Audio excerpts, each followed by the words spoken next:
रीटा कम हुआ। दिव्यांश काम खत्म कर पार्लर पहुंचा, जहां उसने रीटा को चित्रा के पास रुकने के लिए कहा था। रीटा नामे अपनी गर्दन हिलाई ही थी, तभी पार्लर का दरवाजा खुला और वह डरी सहमी सी लड़की सिर झुकाए बाहर आई। अपने मोबाइल पर उंगली चलाते दिव्यांश की नजरें दरवाजे की आवाज़ सुन ऊपर उठी और सामने खड़ी लड़की पर रुक गईं।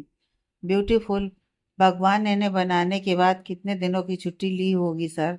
रीता बिना पलके झपकाए सामने देखते हुए दिव्यांश से बोली। मैं सोच रही हूँ आपने जो डिवोर्स पेपर तैयार करने के लिए कहा है उसे रोक दूँ। आप एक बार फिर सोच लीजिए। दिव्यांश की तरफ से कोई जवाब नहीं आया तो रीता मुस्कुराती हुई दिव्यांश की तरफ देखकर बोली, जो सब कुछ भूलकर बस सामने देख रहा था। हाँ, डिवोर्स पेपर कैंसिल कर दूँ? रीता जब दोबारा पूछी तब दिव्यांश अपने सेंस पर आया। क्या कहा तुमने? सर, मैंने पूछा डिवोर्स पेपर कैंसिल कर दूं? क्यों? मैंने कहा क्या? दिव्यांश वापस अपने कड़क अंदाज में आ गया। सॉरी सर, वो आप जिस तरह उन्हें देख रहे थे। तुमसे जितना कहा है उतना करो। पेपर बनवाकर उस पर इसके सिग्नेचर। दिव्य ने रीटा को घूरते हुए कहा तो उसने सर झुकाकर अपनी गर्दन हामी में हिला दी। सॉरी सर, पर इस तरह धोखे से सिग्नेचर? आप उन्हें बता भी तो सकते हैं। मुझे इस लड़की को स्ट्रांग बनाना है, उससे ज़्यादा कुछ नहीं। अगर इसे पता चला कि मैं इसके साथ बिना रिश्ते के हूँ तो यह हमेशा कमज़ोर रहेगी, क्योंकि इसका सबसे बड़ा डर इसका अकेले होना है। दिव्य ने कहा, उसके चेहरे को देखने लगी। तुम्हें पता है रीटा, जब कोई अकेला होता है तो वह दो तरह का इंसान बन सकता है, या तो बहुत डरपोक या बहुत ताकतवर। अब ये उस पर डिपेंड करता है कि वह क्या बनना चाहता है। कभी कभी माहौल भी मायने रखता है सर। डरना या ताकतवर बनना हम जहाँ हैं उस स्थिति पर भी निर्भर करता है। स्थिति बनाई भी जाती है। अगर हम उस माहौल से निकलने की चाह रखें तो हमें कोई नहीं रोक सकता। सबकी अपनी सोच है सर। सबके रास्ते आसान नहीं होते। ठीक है, तो बना रहे हैं ना हम अब इसका रास्ता आसान। पड़ेगी, अपने पैरों पर खड़ी हो जाएगी। और क्या चाहिए? चित्रा अभी पार्लर के दरवाजे पर सर झुकाकर खड़ी थी। उसने एक कदम भी आगे नहीं बढ़ाया था। और इमोशन का क्या सर? इन सब में कितना समय लगेगा? फिर आप एज ए हस्बैंड उसके साथ रह रहे हैं, लगाव तो होगा ना। तुम लड़कियां ऐसी क्यों होती हो, इमोशनल फूल। खैर, मैं उसके साथ ज़्यादातर समय प्रैक्टिकल ही रहूँगा।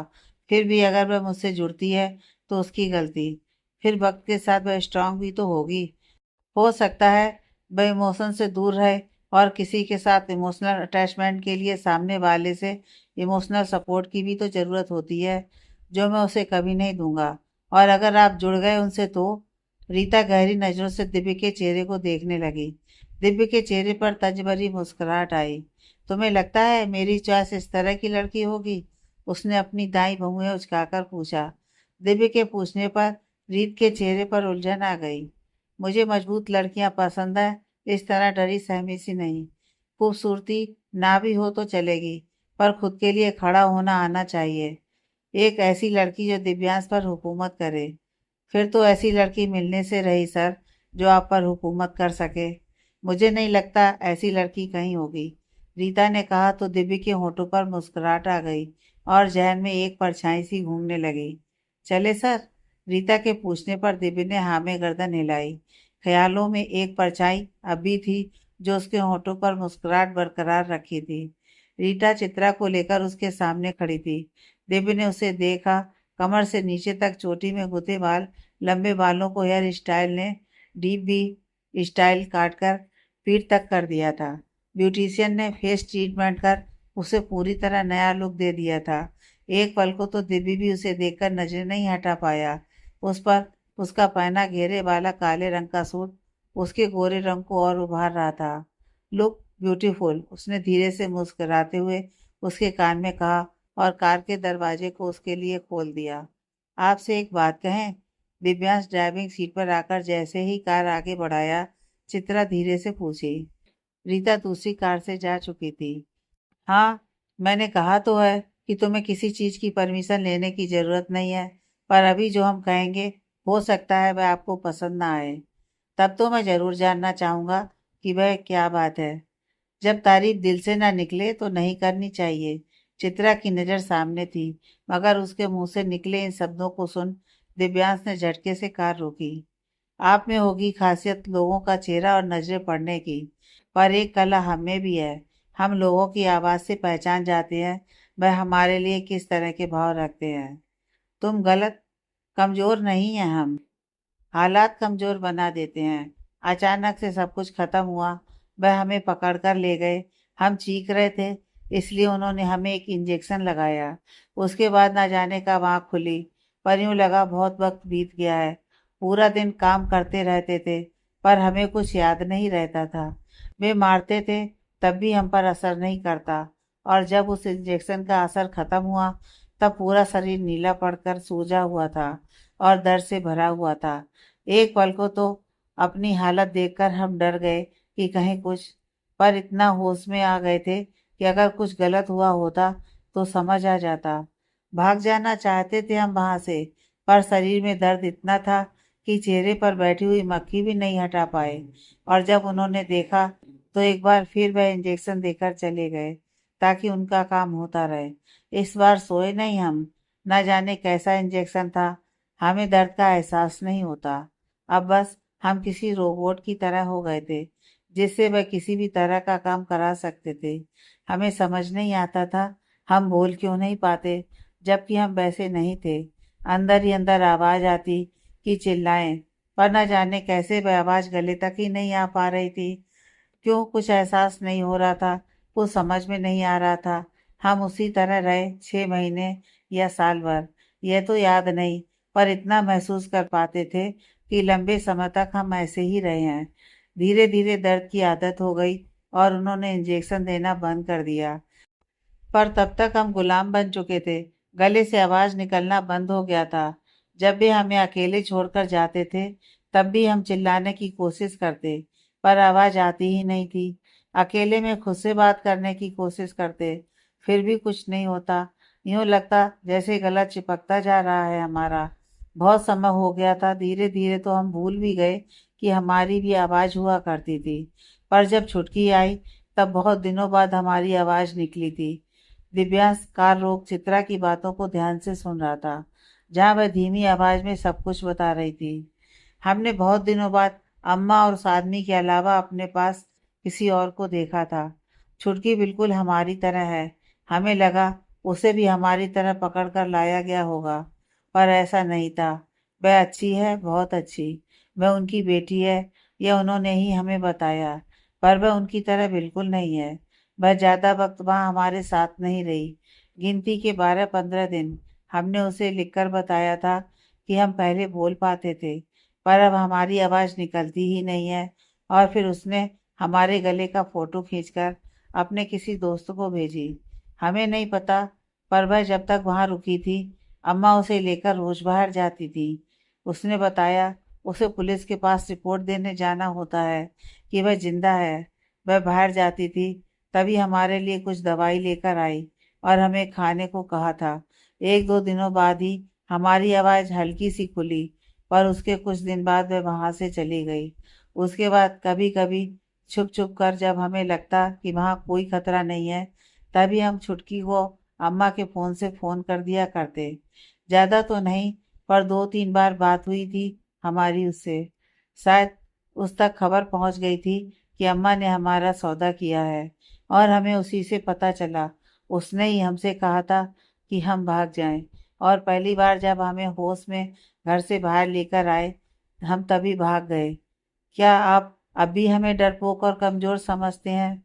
5 साल से कैद में थे हम, फिर भी भागने की हिम्मत कर पाए हैं। अगर तोते को 5 साल पिंजरे में रखा जाए तो वह उड़ना भूल जाता है, पर हम तो नहीं भूले। चित्रा दिव्यांश के चेहरे को देखने लगी थी। उसकी आंखों में हल्की नमी आ गई थी। आई एम सॉरी, माफ़ी आप पर नहीं जचता मिस्टर दिव्यांश ठाकुर, अपनी अकड़ कायम रखिए। वह यह कहकर हल्की मुस्कुरा दी, पर दिव्यांश के होश उड़ गए। तुम्हें कैसे पता? यह बात कोई नहीं। जिसने आपको आंखें और चेहरा पढ़ना सिखाया है, उसने आपको आवाज़ पहचानना नहीं सिखाया। आश्चर्य है, या शायद आप सीख नहीं पाए।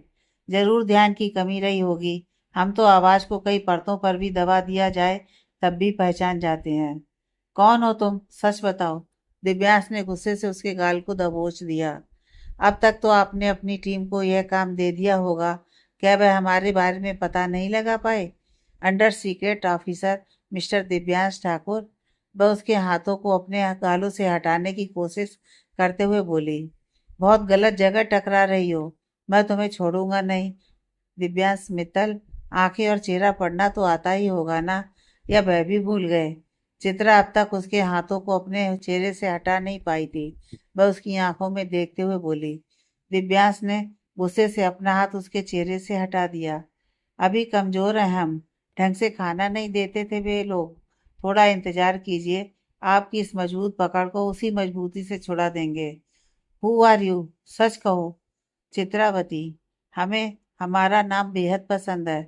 आपको पुराना लगता है तो ये आपकी परेशानी है, हमारी नहीं। और एक बात, इस गलत फहमी में मत रहिएगा कि हमने अपने बाल आपके कहने पर कटवाए हैं।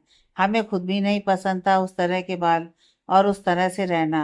पर हम जहाँ थे वहाँ छोटी छोटी बातों पर हमें सजा दी जाती थी, और उस जगह पर हमें खुद को हर सजा से बचाना जरूरी था। इसलिए जो जरूरी होता वह करते। अब बालों को तो हम चाकू पकड़कर काट नहीं सकते थे ना। चित्रा की आवाज़ धीमी ही थी, मगर आत्मविश्वास से भरी हुई। कोशिश करूंगा तुम्हारे बारे में जल्द से जल्द सब कुछ पता लग सके, दिव्यांश ने कार स्टार्ट करते हुए कहा। और खुद को मजबूत भी रखेगा हमारा सामना करने के लिए, वह बोली, और कार की सीट से टिक आराम से बैठ गई। धोखा देने के बारे में सोचना भी मत। क्या हमें देखकर आपको लगा कि हम आपको धोखा देंगे? वह एक बार फिर पलटकर उसके चेहरे को देखने लगी। तुम मुझे किस तरह जानती हो? दिव्यांश को अब खुद पर गुस्सा आ रहा था कि ऐसा क्या है जो उससे छूट रहा है। इस बात का जवाब आप खुद ढूंढिए मिस्टर दिव्यांश ठाकुर। दिव्यांश मित्तल, याद है हमें, और सबके सामने नहीं भूलेंगे इस बात को। पर हमें यह भी याद है कि आप असल में कौन है। दिव्यांश का सर अब घूमने लगा था। वे मित्तल हाउस पहुंच गए थे। उसने झट से ब्रेक मारा और कार तेजी से घसीटते हुए घर के सामने रुकी। तुम जाओ, मैं आता हूँ। हमारे बारे में पता लगवाने जा रहे हैं? वह भौहें उचकाकर पूछी और मुस्कुरा दी। दिव्य अपनी गहरी और गुस्से से भरी नज़र से उसे देख रहा था। Waste of luck. वैसे आपको एक राय दें? चलिए दे देते हैं। दिव्य का गुस्सा बढ़ता ही जा रहा था। यूं इस तरह इधर उधर घूमने से बेहतर है आप इत्मीनान से सोचिए कि हम कौन हैं। आवाज़ बदल गई होगी, फिर भी याद आ जाएंगे। इसी आवाज़ से रिश्ता है आपका हमसे। चित्रा ने अब की बार उसकी आंखों में देखते हुए कहा, और अपनी एक आंख दबा मुस्कुराते हुए पलटकर घर की तरफ बढ़ गई। कौन है ये? आखिर ऐसा क्या है जिसे मैं भूल रहा हूँ? यह कोई डरी सहमी सी लड़की नहीं है। इसके अंदर का विश्वास कुछ और ही कहता है। हाँ, अभी कमजोर है, पर इसकी वजह शायद वह इंजेक्शन। दुश्मन नहीं है ये तो समझ आ गया। पर दुश्मन नहीं तो आखिर कौन है? फिर मेरा राज, जिसे कोई नहीं जानता। दिव्य चित्रा के जाते ही खुद में बड़बड़ाया। फिर फोन निकाल तरुण का नंबर डायल कर दिया। Yes sir. फोन की दूसरी तरफ से तरुण की आवाज आई। तरुण, तुम्हें एक वॉइस रिकॉर्ड भेज रहा हूँ, ध्यान से सुनो और याद करने की कोशिश करो। क्या इस आवाज को हम जानते हैं? क्या हुआ सर, कोई प्रॉब्लम है? वह लड़की जो मेरे साथ है, उसे मेरे बारे में सब कुछ पता है। तरुण ने जैसे ही यह सुना, वह अपनी जगह पर खड़ा हो गया। सर, शक तो मुझे इस पर शुरू से हो रहा है। नहीं तरुण, लड़की गलत नहीं है, हम कुछ भूल रहे हैं। पर क्या सर? आवाज़ को पहचानने की कोशिश करो, और अगर कुछ याद आता है तो मुझे इन्फॉर्म करो। मुझे डैड से मिलना होगा, मैं उन्हीं के पास जा रहा हूँ। ओके सर, मैं कोशिश करता हूँ। तरुण ने यह कहकर फ़ोन रख दिया। वहीं दिव्यांश ने अपनी कार अशोक जी से मिलने के लिए बढ़ा दी। पापा, एक बार अच्छे से याद करने की कोशिश कीजिए कि आपके और सिंह सर के अलावा और कौन है जो मेरी सच्चाई जानता है। दिव्य अशोक जी के सामने सर पर हाथ रखे हुए बैठा था। तुम डिवोर्स पेपर बनवा रहे हो? अशोक जी के सवाल पर वह चौंक कर उनकी तरफ देखा। तुमने कहा था तुम ये रिश्ता निभाना चाहते हो, फिर यह। मुझे लगा लड़की कमजोर है, उसे किसी सहारे की जरूरत है, और इसलिए तुम उसके साथ झूठा रिश्ता रखना चाहते थे। झूठा नहीं पापा, मैं सिर्फ उसे स्ट्रांग बनाना चाहता था। मुझे लगा वह अकेली है इसलिए डरती है। कभी कभी मजबूत से मजबूत इंसान भी अपने साथ हुए हादसों की वजह से डर जाता है। इसका मतलब यह नहीं कि वह कमजोर है। अपनी सोच बदलो दिव्यांश। पापा, अभी ये सब छोड़िए और ये सोचिए कि मेरी सच्चाई और कौन जानता है। वह लड़की, चित्रा नाम है उसका। अशोक जी ने दिव्यांश को टोका। पापा, आप समझने की कोशिश नहीं कर रहे हैं। वह लड़की सब कुछ जानती है, यह भी कि मैं एक सीक्रेट ऑफिसर हूँ। किस तरह जानती है? यह पता लगाना तुम्हारा काम है, मेरा नहीं। हमारे किसी भी ऑफिसर की कोई भी खबर लीक होती है तो इसकी जवाबदारी उसकी खुद की होती है। अशोक जी ने गुस्से से टेबल पर हाथ रखते हुए कहा। तो दिव्यांश ने कसकर अपनी आंखें मींच ली। पहले खुद को रिलैक्स करो और ठंडे दिमाग से सोचो कि तुम जिसके साथ रहते हो वह दुश्मन है या दोस्त। अगर दोस्त है तो कौन? इतना करीबी कौन है जिसे यह खबर है? क्योंकि यह तो सच है कि तुम्हारे ऑफिसर होने की बात किसी को नहीं पता सिवाय चंद लोगों के। वही तो मैं समझ नहीं पा रहा पापा। दिव्यांश टेबल पर हेड डाउन कर सिर को पकड़कर बैठा रहा। तुम्हें एक राय दूं दिव्य? चलो दे देता हूँ। इस बार अशोक जी ने बिल्कुल चित्रा की तरह ही कहा। कभी कभी वह हमारे एकदम करीब होता है, जिसे हम शिद्दत से ढूंढते रहते हैं पर हमें नजर नहीं आता। सोचो कि ऐसा क्या है जिसे तुम भूल रहे हो। पापा, क्या आप उस लड़की को जानते हैं? चित्रा, मैंने कहा ना, उसका नाम लिया करो। कहीं ऐसा ना हो कि बाद में इन्हीं सब छोटी छोटी बातों की वजह से तुम्हें अफसोस हो। इसका मतलब आप जानते हैं वह कौन है? कहीं उस लड़की का वहां होना आपकी प्लानिंग? वेल, ये प्लानिंग मेरी नहीं थी। चित्रा को वहां देख मैं भी सरप्राइज था। आप उस लड़की को अच्छी तरह जानते हैं और यह भी कि वह हमारे सारे सीक्रेट जानती है। फिर भी आप रिलैक्स हैं। मतलब साफ है कि आप उसे बहुत अच्छी तरह जानते हैं और वह बहुत करीबी है। बताइए पापा, आखिर कौन है वह? ये तुम्हारा काम है दिव्यांश। आखिर तुम्हारे काम का एक हिस्सा यह भी है कि तुम किसी से इस तरह का सवाल ना करो। कल सुबह तक उस लड़की की सारी रिपोर्ट के साथ मिलता हूँ। दिव्यांश ने चेयर से खड़े होते हुए कहा। उसकी कोई रिपोर्ट नहीं है और उसे जानने के बाद तुम्हें मुझसे मिलने आने की जरूरत नहीं पड़ेगी। यह तो मैं उसके बारे में जानने के बाद ही कह सकता हूँ। Thank you sir. दिव्यांश ने बिल्कुल एक ऑफिसर की तरह अपने सामने खड़े अशोक को सैल्यूट किया, फिर वहां से निकल गया। तरुण, यह कोई बाहर का नहीं, हमारे आसपास का ही है। याद करने की कोशिश करो कि हमने ये आवाज़ कहाँ सुनी है। चेहरा तो हम कभी भूल ही नहीं सकते। अगर इसका चेहरा हमने देखा होता तो यह चेहरा हमें अच्छी तरह याद होता। दिव्यांश अशोक जी से मिल सीधे अपने ऑफिस आया था और तरुण के साथ उस वॉइस रिकॉर्ड को रिपीट मोड पर बार बार सुन रहा था। उसने गाड़ी में ही चित्रा के उसके असली नाम लेने के बाद उसकी आवाज़ रिकॉर्ड कर लिया था। मुझे याद ही नहीं आ रहा है दिव्य, क्योंकि ये आवाज़ हमने अभी तक नहीं सुनी।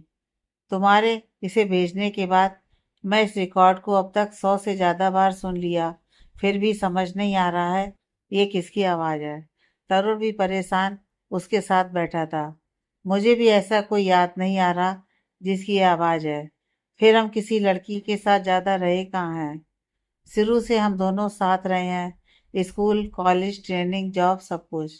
मेरी लाइफ का ऐसा कोई हिस्सा नहीं जिसे तुम ना जानते हो। मेरी जिंदगी या उनसे जुड़े लोगों को तुम भी बहुत अच्छी तरह से जानते हो। इसलिए सोचो तरुण कि हमसे ऐसा क्या छूट रहा है कि हम उस लड़की के बारे में कुछ पता नहीं लगा पा रहे हैं। दिव्यांश भी अब सर पकड़कर बैठ गया था। रिलैक्स दिव्य, इतना परेशान क्यों हो रहा है? आराम से सोचते हैं, याद तो आ ही जाएगा। तरुण ने उसे रिलैक्स करने के लिए उसकी तरफ पानी का बोतल बढ़ाया। नहीं यार, जब तक मुझे पता नहीं चल जाता ये कौन है, आराम तो नहीं रहेगा और मुझे आज की रात में उसके बारे में पता करना होगा। दिव्य ने अपने गले में पानी उतारा और बोतल साइड में रखते हुए गहरी आवाज में कहा। हमारा टारगेट या लड़की जो तुम्हारे बारे में सब कुछ जानती है। नाम चित्रा, सरनेम। तरुण ने अपनी जगह से उठ सामने लगे व्हाइट बोर्ड पर लगी चित्रा की तस्वीर पर मार्कर चलाते हुए कहा। I don't know. दिव्यांश के जवाब पर तरुण ने नामे अपनी गर्दन हिलाई। ओके एस, अप्रॉक्स 20-21 की होगी। उसने मुझे बताया कि वह 5 साल से कैद में थी। इट्स मीन्स वह हमसे 12 से 16 साल की एज में मिली है, क्योंकि उससे छोटे बच्चे ज़्यादातर अपने मम्मी पापा के पास होते हैं। मगर इसकी बातों से लग रहा है कि यह हमें पर्सनली जानती है। तरुण के हाथ व्हाइट बोर्ड पर चल रहे थे। जिस तरह की गहरी बातें उसने की हैं, यह कोई 12-13 साल की लड़की के बस की बात नहीं है। इसका मतलब 15 या 16। दिव्यांश और तरुण अब पूरी तरह सब कुछ पॉइंट टू पॉइंट नोट कर रहे थे। मतलब आज से 5-6 साल पहले इस बीच हमने क्या किया, हम कहाँ थे, अब ये याद करते हैं। तरुण ने दिव्यांश की तरफ देखकर कहा, 6 साल पहले हम दोनों की ड्यूटी थी नेपाल, पर हम जहाँ थे वहाँ कोई लड़की नहीं थी। और जहाँ तक मुझे याद है, हम वहाँ 9 महीने रहे हैं, पर हमारी किसी लड़की से मुलाकात नहीं हुई। फिर हम आए लद्दाख। लद्दाख, तरुण ये दोहराते हुए दिव्य की तरफ देख मुस्कुरा दिया, और वहीं दिव्य ने गहरी सांस लेते हुए आंखें बंद कर ली। जहन में कुछ पुराना सा घूम आया। बर्फ के पहाड़ों से घिरे हुए बर्फ से ही बने रास्ते पर एक लड़की खुद को पूरी तरह मोटे से मफलर से बांधे हुए उस छोटी सी भेड़ की तरफ दौड़ रही थी। ए लड़की, यहाँ क्या कर रही हो? पता नहीं क्या, उधर जाना मना है। 22 साल के दिव्य और तरुण दोनों अपनी टीम के साथ उस एरिया के राउंड पर थे। जानती हूँ, मगर अभी उसे बचाना जरूरी है। एक प्यारी मगर मजबूत आवाज उन्हें सुनाई दी, और वह लड़की बिना पीछे देखे उस भेड़ के बच्चे की तरफ बढ़ गई। तरुण, जाकर देखो, गाड़ी के सामने बैठे कर्नल आनंद ने ऑर्डर किया। जिस पर तरुण गाड़ी से उतर उस लड़की के पीछे गया। तब तक वह लड़की उस भेड़ के पास पहुंच गई और उसने अपनी गोद में उसे उठा लिया। अब जाओ यहाँ से, और इस तरह इधर मत आया करो, तरुण ने स्ट्रिक्टली कहा। क्यों नहीं आएंगे हम? हमारी मर्जी, हमें कोई नहीं रोक सकता। अगर किसी की जान पर आई तो हम फिर से आएंगे। वह उस भेड़ को सहलाते हुए गुस्से से बोली, और बिना किसी की तरफ देखे अपने रास्ते चल पड़ी। बड़ा तेज मिजाज है मोहतरमा का, तरुण ने गाड़ी में वापस बैठते हुए कहा। तो सभी मुस्कुरा दिए, मगर आनंद सिंह सिर हिलाकर रह गए। आगे बढ़ती जीप के पीछे दिव्यांश के साथ बैठे 3 और ऑफिसर्स ने उस लड़की को जाते हुए तब तक देखा जब तक वह उनकी आंखों से ओझल नहीं हो गई। ओ मेरा शेर सिंह, कहाँ चले गए? आनंद सिंह ड्यूटी खत्म कर उनको मिले कॉटेज में आते हुए आवाज लगाए। टन टनान, बैठिए सिंह साहब, और कॉफी पीकर फ्रेश हो जाइए। हमने आज आपके लिए हरा भरा कबाब हरी चटनी के साथ बनाया है। एप्रिन पहने 16 साल की खूबसूरत लड़की आनंद सिंह के सामने ट्रे पर पानी और कॉफी लिए खड़ी थी। आपने बनाया है? आनंद सिंह ने बेचारा सा मुंह बना ट्रे उसके हाथ से ले लिया, जिस पर वह लड़की घूर कर उन्हें देखी। नहीं, हम खा लेंगे, मना नहीं कर रहे हैं, पर वह क्या है ना, हम यह सोच रहे हैं कि खाने के बाद हम कल तक जिंदा तो रहेंगे। उस लड़की की घूरती नजर देख आनंद ने मुस्कुराते हुए कहा, जिस पर वह अपना मुंह फुला ली। हमने नहीं बनाया बाबा साहब, बनाया तो बहादुर ने है। हम तो सिर्फ वहाँ खड़े थे और सब कुछ देख रहे थे। हमें आप सबने कभी कुछ छूने ही कहाँ दिया। वह गुस्से से बोली और जाकर सोफे पर बैठ गई। हाँ तो शेर सिंह रसोई के लिए थोड़ी ना बनी है, उसे तो एक अच्छी डॉक्टर बनना है और देश के लिए खुद को समर्पित करना है। हमारी बहादुर गुड्डा। आनंद उसके पास बैठते हुए उसके माथे को चूमकर मुस्कुरा दिए। बाबा साहब, हम तो घर पर रहकर ऊब जाते हैं, हमें कहीं घुमाने ले चलिए ना। फिर हमारी छुट्टियां भी खत्म हो रही हैं, हमें वापस भी जाना है। वह मचलते हुए बोली। घर पर रहकर ऊब जाती है, वह भी आप? वैसे आज उन पहाड़ों के बीच क्या कर रही थी आप? जैसे ही आनंद ने सवाल किया, उसने अपनी जीभ अपने दांतों तले दबा ली। बताइए गुड्डा, आप वहां क्या कर रही थी? आप हमें पहचान गए? आप भूल रही हैं, हम चेहरे और आंखों के अलावा आवाज को भी पहचान जाते हैं। फिर आप तो हमारी गुड्डा हैं, आपको तो हम दूर से ही पहचान जाएं। आवाज की जरूरत ही नहीं हमें। घर पर अच्छा नहीं लग रहा था, हमने सोचा कहीं घूम आए, पर वहां पर वह भेड़ का बच्चा बस आगे ही बढ़ता जा रहा था। हमने उसे आवाज भी दी पर वह रुका नहीं। अब उसे लेने तो जाना ही था, इसलिए चल पड़े। पर वह जगह सही नहीं है गुड्डा, वहां खतरा हो सकता है। ओहो बाबा साहब, हम आपकी गुड्डा हैं, खतरों का सामना करना हमें आता है। हम जानते हैं आप बचपन से वह ट्रेंड हैं, फिर भी अभी आप छोटी हैं, बस इसलिए हमें फिक्र रहती है। अच्छा चलिए, ये सब छोड़िए और फ्रेश हो जाइए। आपकी कॉफ़ी भी ठंडी हो गई, अब सीधे हरे भरे कबाब खाने के बाद कॉफ़ी पीजिएगा। गुड्डा ने आनंद को खींचते हुए सोफे से उठाया। हम जा रहे हैं, पर आप यह ट्रे उठाकर नहीं ले जाएंगी। बहादुर है ना, वह काम कर लेंगे। आपको यह सब करने की जरूरत नहीं है। बाबा साहब, उनका हाथ गंदा था, इसलिए इसे हम लेकर आए हैं। आप बिल्कुल दादा साहब की तरह होते जा रहे हैं। हाँ, तो उन्हीं के बेटे हैं हम। और फिर आप भी तो मासा की तरह हैं। हमने कभी शिकायत की? आनंद जी ने कहा तो गुड्डा का चेहरा एकदम छोटा सा हो गया और उसकी आंखें पनीली भी हो आईं। हमें माफ कर दीजिए गुड्डा, हम आपका दिल नहीं दुखाना चाहते थे। नहीं बाबा साहब, आपको माफी मांगने की आवश्यकता नहीं है। बस आज फिर हमें हमारे जीवन में उनकी कमी का एहसास हुआ। अब जब यहाँ से लौटेंगे तो हमें हॉस्टल में रहना होगा। हम मासा के जाने के बाद दादा साहब दादी साहब के साथ ही रहे हैं। फिर दादा साहब चले गए और अब दादी साहब। हम बिल्कुल अकेले हो गए हैं बाबा साहब। आप हमेशा हमारे साथ रहेंगे ना?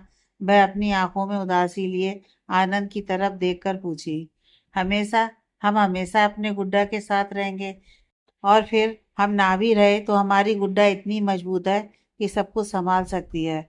हमने उसे खतरों से सामना करना सिखाया है।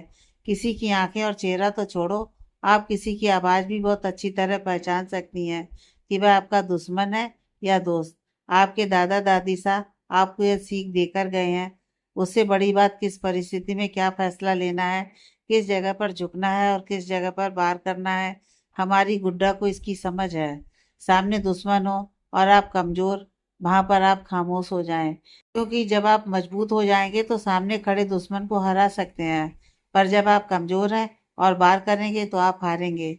हारने से अच्छा है खुद को कमजोर मानते हुए 2 कदम पीछे लेकर सही वक्त का इंतजार करना।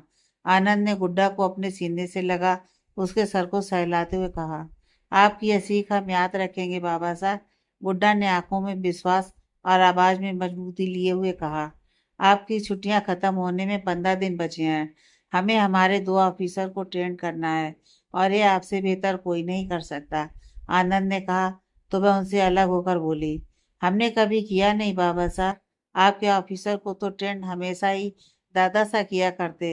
उन्होंने यह चीज आपको बहुत अच्छे से सिखाया है और हमें हमारे दोनों ऑफिसर्स में यह गुण बिल्कुल आपकी तरह ही चाहिए, जिन्हें चेहरा और आंखें पढ़ना आना चाहिए। मतलब फिर से सीक्रेट एजेंट तैयार किए जा रहे हैं? यह तो हमेशा रहेगा। बस कुछ चीजें हम अपनी तरह से करते हैं जो हमारे ऑफिसर्स को भी पता नहीं चलता और यह भी उन्हें पता नहीं चलेगा कि उनकी ट्रेनिंग का ही हिस्सा है। जैसा आप कहें। फिर तैयारी करो घर लौटने की। हम कल ही यहाँ से निकलेंगे। जी बाबा साहब। यार कर्नल सर, हमें अपने साथ भी तो ले जा सकते थे। अब हम कहाँ उन्हें ढूंढें? बस कह दिया राजस्थान। अब राजस्थान में कहाँ? यहाँ इतने छोटे बड़े शहर और गांव हैं। तरुण कंधे पर बैग लटकाए जयपुर रेलवे स्टेशन पर खड़ा था। भाई दिव्यांश किसी गहरी सोच में था। क्या हुआ? क्या सोच रहा है? तरुण ने उसके कंधे पर हाथ रखते हुए पूछा। तरुण, हम कोई सामान्य ऑफिसर्स नहीं है जो इतनी सी बात पर परेशान हो। हमारा पहला काम यही है कि हमें मिले छोटे से नाम से हमें सब कुछ ढूंढ निकालना है और शायद ये हमारी ट्रेनिंग का ही हिस्सा है। अब अगर हमें सर तक पहुंचना है तो हमें सर की बातें याद करनी होंगी। हाँ, शायद तुम ठीक कह रहे हो। उन्होंने एक बार बताया था उनका घर राजस्थान के एक फेमस जगह पर है जो बलिदान और साहस के लिए जाना जाता है। बलिदान और साहस? राजस्थान? चित्तौड़गढ़? तरुण और दिव्यांश ने एक साथ कहा। फिर वे चित्तौड़गढ़ की टिकट लेकर अपनी ट्रेन का इंतजार करने लगे। आनंद सिंह को जानती हैं आप? चेहरा पूरी तरह स्कार्फ में बंधे, आंखों पर काला चश्मा चढ़ाए, ढीला सा जींस और शर्ट पहने, 5 फुट 3 इंच की लंबाई की एक लड़की से दिव्यांश ने पूछा। तो वह उसके चेहरे को देखने लगी। जब यहाँ तक उसका पता पूछते आ गए हैं आप, तो हमसे पूछने का मतलब? वह पूरी अकड़ भरी आवाज के साथ बोली। मतलब? दिव्यांश उसकी बात सुन थोड़ा सा हचकचाया। ये बोरियां गाड़ी पर डालिए, लेकर जाते हैं हम। उसने वहां पर रखे 20-25 अनाज से भरी बोरियों को दिखाते हुए उन्हें गाड़ी पर रखने का इशारा किया। जी, आप पता बताएंगी? दिव्यांश को उसकी हरकत पर गुस्सा आया। एक तो वे लोग पूरी तरह थक चुके थे, उस पर इस लड़की की अकड़। कहा ना पहले बोरियां गाड़ी पर रखिए, हम लेकर जाते हैं। और हम कैसे विश्वास कर लें कि आप हमें आनंद सिंह के पास ले जाएंगी? तरुण ने आगे आकर गुस्से से कहा। पानी पीजिए आप दोनों, थकान की वजह से दिमाग गर्म हो गया है आप दोनों का। उसने अपनी जीभ से पानी निकालकर तरुण की तरफ बढ़ा दिया। आप हमें पता बताएंगी? एक बार फिर दिव्यांश ने उसे घूरते हुए कहा। आप किसी और से पूछ लीजिए अगर आपको यहाँ कोई और नजर आ रहा हो तो। यह कहते हुए वह लड़की एक बोरी उठाकर गाड़ी पर रखने लगी। दिव्यांश और तरुण को उस सुनसान सड़क पर कोई नजर नहीं आ रहा था सिवाय उस लड़की के। और फिर अब शाम ढलने लगी थी। उस पर वह लड़की अकेली और उसके सामने इतनी सारी वजनदार बोरियां। दिव्यांश को लगा वह उसे उठा नहीं पाएगी, पर उस लड़की ने एक बार में ही एक बोरी उठाई और उसे अपनी गाड़ी के पीछे हिस्से में पटक दिया। ठीक है, हम तुम्हारी मदद करने के लिए तैयार हैं, पर तुम उसके बदले में हमें सिंह साहब के घर छोड़ोगी। तरुण ने उन बोरियों की तरफ बढ़ते हुए कहा। पहले मदद तो कीजिए, वह पूरी अकड़ के साथ बोली। उसके चेहरे का एक भी हिस्सा ऐसा नहीं था जो दिव्यांश और तरुण को नजर आ रहा हो। आखिर दिव्यांश और तरुण ने उसकी बात मान ली और उसके साथ बोरियां गाड़ी पर रखने लगे। वह लड़की भी लगातार उनके साथ उन बोरियों को गाड़ी में रख रही थी। जैसे ही तरुण ने आखिरी बोरी गाड़ी में डाली, उसी वक्त उस लड़की ने तरुण को बोरी की तरह उठाकर पटक दिया, जिसके लिए तरुण बिल्कुल तैयार नहीं था और एक तेज आग के साथ उसकी आंख बंद हो गई। दिव्यांश गुस्से से उसकी तरफ बढ़ा था कि तभी वह लड़की झुकती हुई अपने पैर से उसके पैरों पर मारी और दिव्यांश एक ही बार में चित हो गया। वह दोनों ही इस हमले के लिए तैयार नहीं थे, जिसका फायदा उठाते हुए उस लड़की ने जोर से कूदते हुए अपनी कोनी से दिव्यांश के पेट पर मारा, जिससे दिव्यांश अपनी आंखों को मीचते हुए अपना पेट पकड़कर बैठ गया। उस लड़की ने फुर्ती दिखाते हुए दिव्यांश और तरुण के हाथ को बांधा और उन्हें अपनी जीप से बांध दिया और खुद ड्राइविंग सीट पर आकर तेजी से गाड़ी आगे बढ़ा दी। वो दोनों जमीन पर घसीटते हुए आगे बढ़ने लगे। ऊबड़ खाबड़ और पथरीले रास्तों से होते हुए उसकी गाड़ी एक हवेली नुमा घर पर तेजी से रुकी। बुड्ढा, आपको इतनी देर क्यों हुई? जैसे ही वह गाड़ी से उतरी, आनंद जी की आवाज आई। दिव्यांश और तरुण पीछे बंधे दर्द से आंखें भी नहीं खोल पा रहे थे। आपके ऑफिसर बेहद कमजोर और लापरवाह निकले। यह कहते हुए बुड्ढा ने अपनी गाड़ी के पीछे जाकर आनंद जी को उन दोनों की तरफ इशारा किया। दिव्यांश और तरुण को देख आनंद जी ने कसकर अपनी आंखें मीच ली। इस मामले में आप बिल्कुल बाबा साहब की तरह हो, सामने वाले को मौका ही नहीं देती। बुड्ढा ने तरुण और दिव्यांश के चेहरे पर पानी डाल उनके बंधे हाथों को खोला।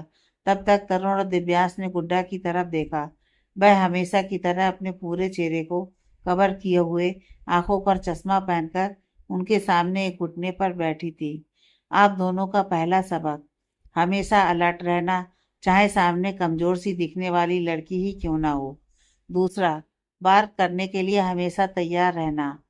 तीसरा, सामने वाले की एक ही बार पर कभी न टूटना। चौथा, अपने सामने खड़े इंसान को हमेशा खुद से ज्यादा ताकतवर समझना, क्योंकि जब आप सामने वाले को खुद से ज्यादा समझेंगे तभी आप अपना 100% देंगे। आज के लिए इतना काफी है। रात आराम कीजिए, हम हकीम साहब को भेजते हैं। कितनी बुलंद और आत्मविश्वास से भरी आवाज थी उसकी।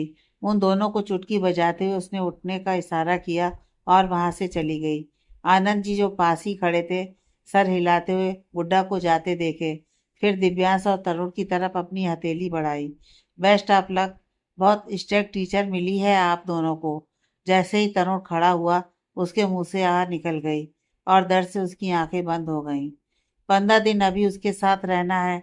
अभी उससे आप दोनों की मुलाकात को सिर्फ आधे घंटे हुए हैं और उसने आप दोनों की हालत यह कर दी, तो आप दोनों ही सोचिए आगे क्या हो सकता है। आनंद जी की यह बात सुनकर तरुण और दिव्यांश ने एक दूसरे की तरफ देखा। मैं डरा नहीं रहा, सिर्फ बता रहा हूँ। बहुत कुछ सिखाएगी आप लोगों को यह। इसके बाद आप दोनों रॉ ज्वाइन करेंगे ऑफिशियली ट्रेनिंग के लिए। दोनों ने सर हिला दिया और उस तरफ देखने लगे जिधर गुड्डा गई थी। दूसरी सुबह दिव्यांश और तरुण की नींद खुद पर पानी की बरसात होने से खुली। रात दर्द और दवाई के नशे से उनकी नींद इतनी गहरी थी कि सुबह के 8 बज गए थे, जो उन्हें पता भी नहीं चला। खुद पर पानी की बौछार होते देख दोनों हड़बड़ाकर उठे, जहां सामने गुड्डा खड़ी थी। आराम करने नहीं आए हैं आप दोनों, उठिए और काम पर लगिए। 15 मिनट में हमें पूरी तरह तैयार होकर आंगन पर मिलिए आप दोनों। और हाँ, यह गद्दा बाहर सुखा दीजिएगा, रात इसी पर बितानी है। वह आदेशात्मक लहजे में बोली और तेजी से वहां से निकल गई। यार कितनी खतरनाक है ये। इतना तो हमने आर्मी ट्रेनिंग में भी नहीं झेला है जितना यह। तरुण के चेहरे पर अभी भी दर्द था और उसने धीरे से बेड से उठते हुए कहा, जल्दी कर, पता नहीं समय से ऊपर हुआ तो क्या करेगी। दिव्यांश ने तेजी से बाथरूम की तरफ भागते हुए कहा। 15 मिनट बाद ये दोनों आंगन पर मौजूद थे। सामने 20-22 पानी की बड़ी बड़ी खाली टंकियां मौजूद थी। ये सारी टंकियों को भरिए, फिर नाश्ता कर लीजिएगा। जैसे ही गुड्डा ने उन दोनों को देखा, उन्हें हुक्म दिया। दिव्यांश और तरुण की आंखें बड़ी बड़ी हो गईं। अभी भरना है? दिव्यांश के मुंह से निकला। क्यों? मुहूर्त निकलवाना है। आज भी गुड्डा का चेहरा इस तरह पूरा ढका हुआ और आंखों पर काला चश्मा था। जितना जल्दी करेंगे नाश्ता उतना जल्दी मिलेगा। अगर घड़ी पर 12 बज गए तो आपको नाश्ता नहीं, उसके बाद सीधे खाना मिलेगा 2 बजे। शुरू कीजिए। यह कहकर वह अंदर की तरफ बढ़ गई। तरुण और दिव्यांश ने एक दूसरे की तरफ देखा, फिर तेजी से उन टंकियों को भरने लगे।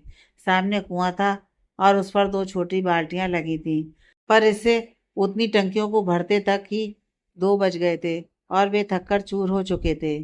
कल की चोट उस पर आज लगातार कुएं से पानी खींचना, आपको नहीं लगता ये ज्यादा हो रहा है?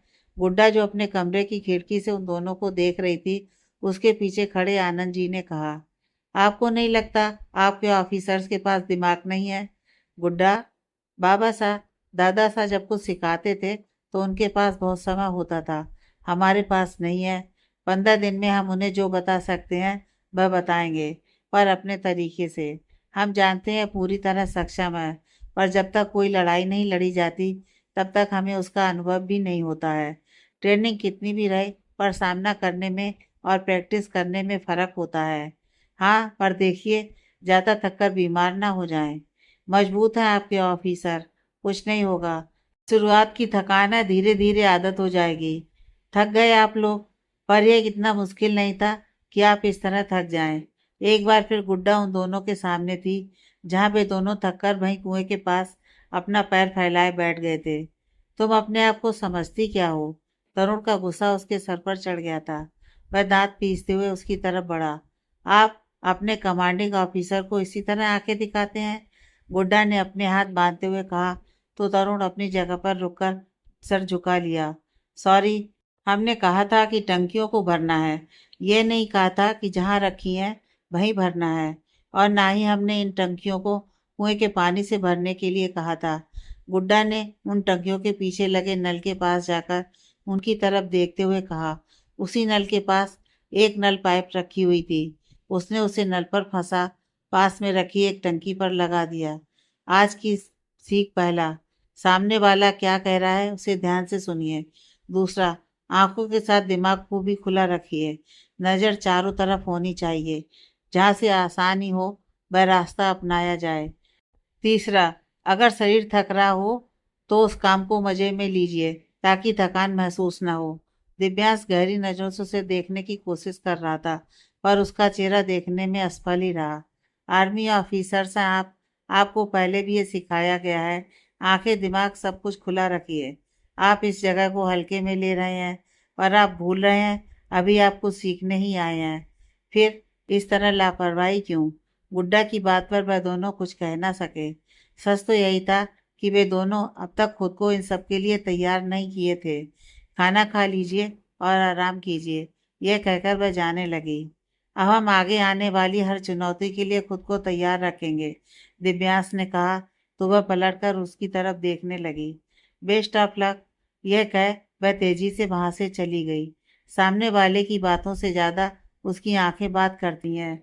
जब कोई आपसे बात कर रहा हो तो उसकी आंखें देखिए और समझने की कोशिश कीजिए कि वह सच कह रहा है या झूठ, क्योंकि बातों में तो हर कोई मलाई लगा देता है, पर चेहरा और आंखें कभी झूठ नहीं कहती।